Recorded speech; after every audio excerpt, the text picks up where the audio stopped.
As we continue our coverage of Governor Perry's indictment, we do want to talk more about what this means for his possible 2016 presidential run and just the issue in general. Dr. Brian Smith from St. Edward's University, kind enough to join us again. I know you were here late Friday, now you're here early Monday, so we appreciate it. And to start things off, just let's recap where we are. And also, since we've last spoken to you, the governor has addressed this whole thing. Right. On Friday night, it came down. We didn't know what the governor was going to do. Now it's Monday morning. We know he's going to fight it, and he's going to fight it hard. He already went out on the talk show circuit. He's recruiting support. He's running his own spin game, so he's really going to fight this one. Standing by his decision, almost trying to take it in, if possible, into a positive, which is so tough to do. He is spinning it to the Republican base that he is the victim here, and he is not the guilty party, and it's part of the Texas Democratic conspiracy against him.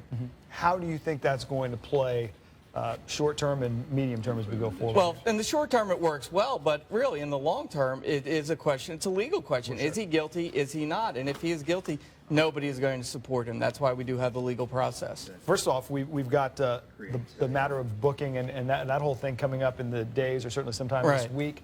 That's a bit of, in addition to being part of the legal process, obviously a bit of political theater with that as well. It's a political theater. It's also great political ammunition for anybody who wants to go after Governor Perry in the future, or even you could probably use it against the Republican Party in the future. You know, this is your guy, and look, here's his mugshot. Now, it's interesting, though, you talk about there is a precedent in this in presidential politics. I mean, we go back centuries to find it. Well, one of the things is Louisiana is always having people get arrested, and their Governor Edwards spent time in jail. But when you think about it, presidents have had sketchy past. The worst case, of course, Andrew Jackson did kill a man in a duel. Everybody knew him, and we voted for him twice for president.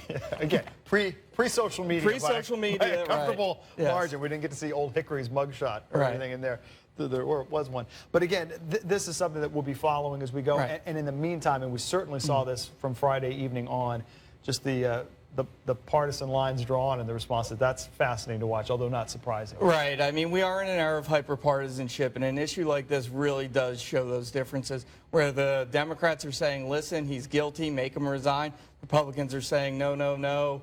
And there's no gray area. There's no middle ground where people are saying, you know what, we have a legal process in place. Let's see how it plays out. You're not hearing any of that. It's either he's as guilty as ever or that he's just the victim. At one point you were making, Dr. Smith, about the point of resignation is that he really has a very short time in office left. I mean, that's the thing. Love or dislike President or Governor Perry, he is gone. He is not coming back. In January, he is resigning. He's retiring. Right now, the legislature is not in session. There's not a lot he can do. So it's not like it's in the first year of his term where people might say, you know what, for the good of the state, move on. No, he's done. We are finished with Governor Perry. So we're just beginning this whole saga, and again, some big developments coming up this week, or maybe today, who knows. And I'm sure we'll be checking with you as we go forward. We appreciate your time. All right, thank you.